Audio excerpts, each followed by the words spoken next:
Bismillahirrahmanirrahim. Assalamualaikum warahmatullahi wabarakatuh. Alhamdulillahirabbil alamin wassalatu wassalamu ala asyrafil mursalin sayyidina wa habibina wa syafi'ina wa maulana Muhammadin wa ala alihi wa sahbihi ajma'in. Rabbi shrah li sadri wa yassir li amri wahlul 'uqdatam min lisani yafqahu qawli. Amma ba'du.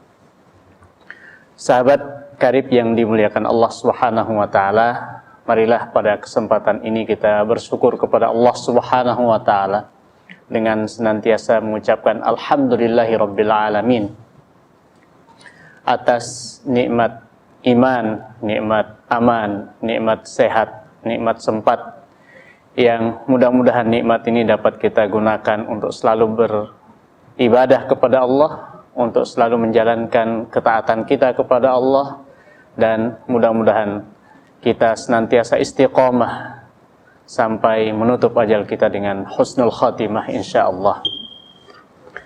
Kemudian mari kita bersalawat kepada Rasulullah sallallahu alaihi wasallam. Mudah-mudahan keridhaan Allah berikan kepada ahlul bait, para sahabat beserta siapa saja yang mengikuti beliau sampai hari akhir nanti. Kita berdoa dan berharap mudah-mudahan Allah memudahkan kita untuk berjumpa dengan beliau nanti di Jannatul Firdaus, satu majelis dengan beliau dan para sahabat dan orang-orang yang kita cintai.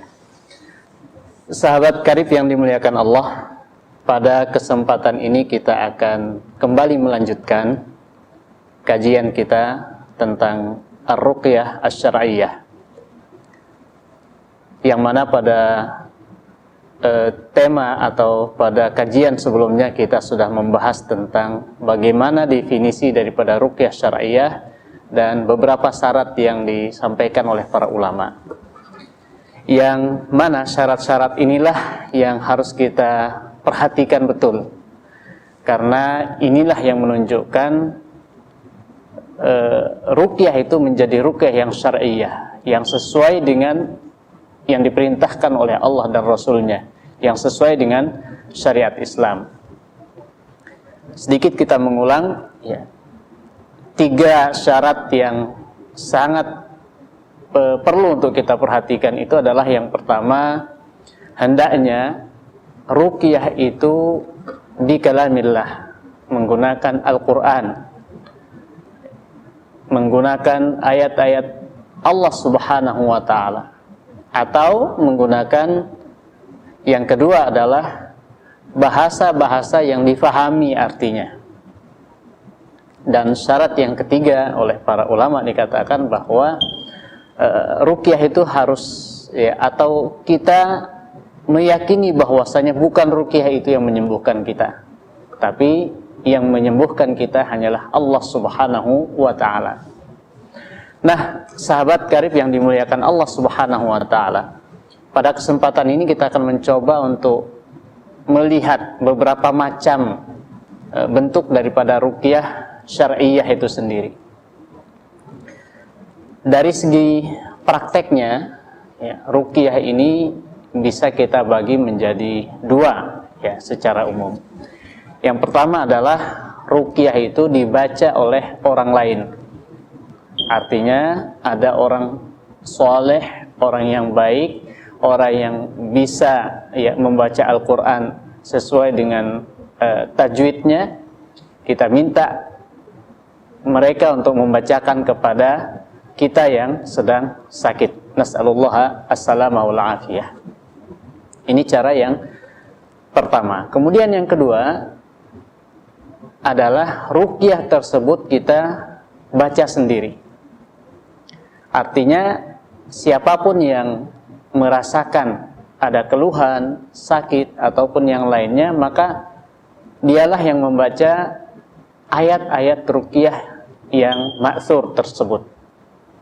Nah, jadi ini 2 cara yang secara umum, ya, bisa kita gunakan untuk ruqyah syar'iyyah itu sendiri. Adapun cara-cara yang lain, ya, misalkan dengan kita mendengar ruqyah tersebut dibaca oleh orang lain melalui MP3 misalkan, atau video, audio, ataupun yang lainnya, itu pun sesuatu yang diperbolehkan. Ya. Atau ya, sebagian ulama juga membolehkan hal-hal yang sifatnya di luar itu, seperti ayat daripada ruqyah itu sendiri ditulis di kertas, ya, kemudian yang khusus tentunya, ya, kertas yang khusus, kemudian nanti direndam dan airnya diminumkan. Ini diantara sebagian ulama membolehkan tersebut, dengan syarat ayat-ayat yang ditulis itu lengkap, tidak ada unsur-unsur kesyirikannya. Ya. Jadi inilah yang terpenting. Kemudian sahabat sekalian yang dimuliakan Allah Subhanahu Wa Taala, ya, di sini ingin saya sampaikan beberapa catatan yang harus, ya, kita persiapkan di dalam meruqyah itu sendiri. Baik ketika kita mendengar ruqyah itu dibaca oleh orang lain atau kita sendiri yang membacanya. Hal yang harus kita siapkan ini sangat penting. Yang pertama adalah ikhlaskan niat karena Allah Subhanahu Wa Taala. Kita harus mengikhlaskan niat kita bahwasanya kita meminta kesembuhan, ya, hanya kepada Allah Subhanahu Wa Taala. Kita memohon hanya kepada Allah Subhanahu Wa Taala. Ya, kita mengharap keridhaan daripada Allah Subhanahu Wa Taala. Ini yang pertama. Kemudian yang kedua, siapkan kondisi terbaik di saat kita akan meruqyah ataupun mendengar ayat-ayat ruqyah itu sendiri. Dengan cara, ya, kita kosongkan hati kita, kemudian kita berkeyakinan bahwasanya ruqyah itu adalah lebih kuat dibandingkan dengan penyakit yang kita rasakan. Karena ruqyah itu adalah kalamullah, karena ruqyah itu adalah firman Allah Subhanahu Wa Taala. Ya.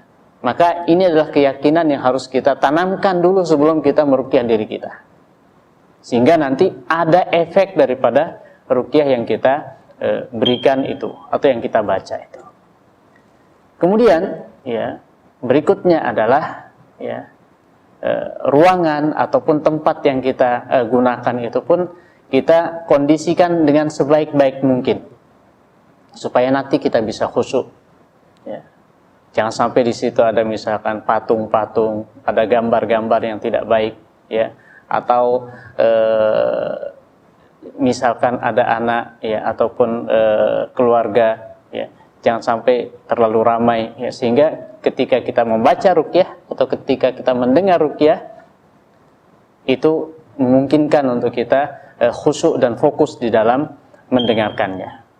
Nah, ini yang terpenting. Kemudian bagus kalau kita memulai dengan mengambil air wudhu, ya, kemudian kita menghadap kiblat dan kita bertawud kepada Allah Subhanahu Wa Taala. Mudah-mudahan